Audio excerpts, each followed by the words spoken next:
Entretien et nous recevons pour vous le porte-parole des forces armées nationales. Il s'agit du lieutenant-colonel Abdoulaziz Ouedraogo. Bonsoir mon colonel. Bonsoir monsieur Merci Kansa. de répondre à notre invitation. Mon colonel, plusieurs tentatives de l'ennemi ont été étouffées dans l'œuf ces dernières semaines. Merci beaucoup monsieur Tansa. Effectivement, l'ennemi a tenté par plusieurs fois d'attaquer certaines de nos positions. Vous l'avez vu dans le reportage, que ce soit à Lanfiera, Bani, Gassan, dans la région du Goulmou, de la Tapoua, sur plusieurs de nos positions, l'ennemi a tenté. Et comme vous l'avez constaté avec moi aussi, il a essuyé un revers très cuisant, eu égard à la détermination et au niveau de professionnalisme de nos soldats qui ont su repousser avec beaucoup de vaillance, avec beaucoup de maîtrise et avec beaucoup de sang-froid également ces ennemis. Il faut dire que l'ennemi a enregistré des pertes énormes, aussi bien en termes de neutralisation physique de terroristes que de destruction de matériel. Et aussi, il y a également beaucoup d'armements que nous avons pu récupérer. Donc, effectivement, des tentatives, il y en a eu, mais elles se sont toutes soldées par des échecs. Oui, novembre, on peut le dire, n'a pas été de tout repos au regard du grand nombre d'opérations dans différents groupements de forces. Oui, novembre n'a pas été de tout repos parce que nous ne cessons de le répéter, nous montons en puissance et le chef de l'État, son Excellence le capitaine Ibrahim Traoré l'a dit, nous allons aller crescendo et encore plus fort. Donc nous nous inscrivons actuellement dans cette dynamique. Vous avez vu que des actions au sol coordonnées et planifiées ont été menées. Les vecteurs aériens ne chôment pas, ils ont craché du feu. Ils ont également montré à l'ennemi la détermination et la vaillance de l'armée burkinabé, derrière laquelle il y a 23 millions de Burkinabés. Donc, nous sommes plus que jamais forts. Nous allons encore monter d'un cran et nous allons poursuivre jusqu'à ce que la totalité de notre territoire soit libérée de ses ennemis. Fait important, mon colonel, on relève la neutralisation de plusieurs chefs terroristes activement recherchés. Oui, il faut dire que la neutralisation des chefs terroristes est une action stratégique d'une grande importance.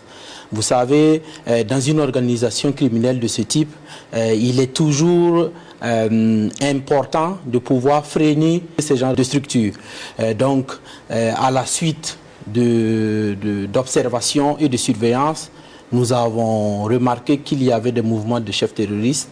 Et par les images, vous pouvez voir que le type de moyens utilisés, le type de personnes qu'il y a autour de ces genres de cibles confirme de son importance. Donc, de pouvoir les neutraliser porte un coup dur à ces terroristes et cela ne fait que renforcer la montée en puissance de nos unités qui ne vont pas baisser les bras et au contraire qui vont encore accentuer ce type d'opération. Oui, monsieur le porte-parole, évoquons à présent l'opération Ouorbeba, c'est en langue nationale morée.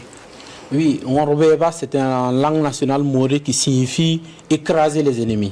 Et effectivement, le groupement des forces spéciales, comme vous l'avez vu dans les images, a mené avec brio et de façon fort admirable des actions très précises.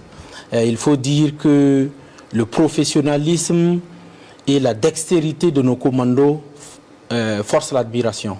Donc vous l'avez bien remarqué, ce sont des actions qui nécessitent une grande préparation, ce sont des actions qui nécessitent une grande coordination avec les autres unités, avec les vecteurs aériens. Ce sont des actions qui nécessitent également du courage, de la bravoure et un degré d'aguerrissement très important.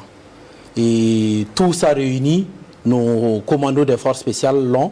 Et chaque semaine, chaque jour, ils ne cessent de le démontrer sur le terrain. Donc c'est le lieu pour moi de saluer ce haut degré de professionnalisme. C'est le lieu pour moi de saluer cette détermination avec laquelle les forces spéciales et au-delà l'ensemble des forces combattantes exécutent leur mission afin de libérer notre pays du joug du terrorisme. Mais dans leurs manœuvres, les ennemis tentent toujours de se servir de drones armés.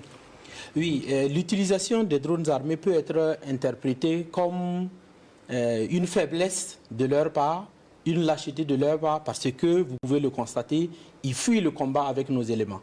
Ils évitent le contact avec nos troupes. Donc la façon la plus simple pour eux de tenter de porter des coups à nos dispositifs ou à notre avancée, c'est d'utiliser les drones à travers un certain nombre de drones kamikazes ou bien des drones qui larguent des engins. Nous sommes adaptés. Et vous l'avez très bien remarqué dans les images, la surveillance permet aussi de neutraliser ces équipes qui procèdent à l'utilisation de ce genre d'engins. Donc, je dirais que le recours à ce genre de vecteurs par l'ennemi montre bien qu'il n'a plus de solution sur comment toucher la détermination de nos hommes. Mon colonel, il est important de le savoir. Est-ce que côté ami, tout va bien? Oui, côté ami, tout va bien. Tout va même très bien. Et je ne pourrais passer sous silence le haut sens de l'honneur que l'ensemble des forces combattantes ont sur le terrain, que ce soit les commandos comme nous l'avons vu, que ce soit les pilotes, que ce soit les vecteurs aériens, que ce soit l'ensemble des unités militaires, paramilitaires et surtout nos volontaires pour la défense de la patrie.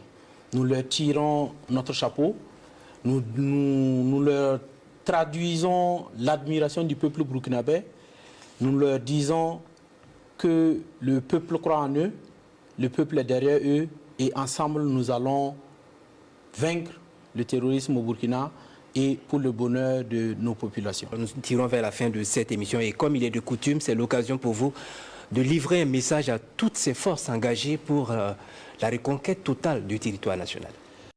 Pour terminer, je dirais que l'adversité révèle la vraie force de nos unités. C'est dans l'adversité que, munis de ce haut sens du travail accompli, en s'imaginant que nous n'allons jamais céder un seul centimètre du territoire que nos ancêtres nous ont légué, que nos unités combattantes, avec à leur côté les volontaires pour la défense de la patrie, mènent ce combat jour et nuit. Donc, je leur traduis la considération des plus hautes autorités. Je leur traduis les encouragements et les félicitations de la hiérarchie militaire. Et surtout, je leur traduis l'amour et la considération la plus profonde du peuple burkinabé. Qu'ils gardent le cap, qu'ils continuent avec toujours cette détermination, qu'ils continuent toujours avec cette abnégation et nous allons vaincre. À la population civile, je demanderai de renforcer la vigilance parce que, comme on l'a vu, l'ennemi use de plus en plus de perfidie. L'ennemi essaie de se soustraire de là où il sait qu'il part forcément vaincu et il va chercher à utiliser des techniques pour se fondre dans la masse. Donc, aux populations civiles, dans toutes les régions, dans tous les groupements de forces, grande vigilance parce que cette fin d'année va aussi engendrer certainement des mouvements et ensemble, lorsque nous allons conjuguer nos actions, nous allons définitivement endiguer la nocivité de ces ennemis et enfin libérer notre territoire pour le bonheur de l'ensemble des fils et filles de ce pays que nous adorons. Merci, et c'est ce qui met fin à cette émission. Madame, Messieurs, merci à vous qui nous avez suivis. Je rappelle que j'ai eu pour invité le lieutenant-colonel Abdelaziz Ouedraogo. Il est le porte-parole des Forces armées nationales. Merci à vous qui nous avez suivis. On se donne rendez-vous très prochainement. En attendant, je vous souhaite une très bonne suite de programmes de la RTV.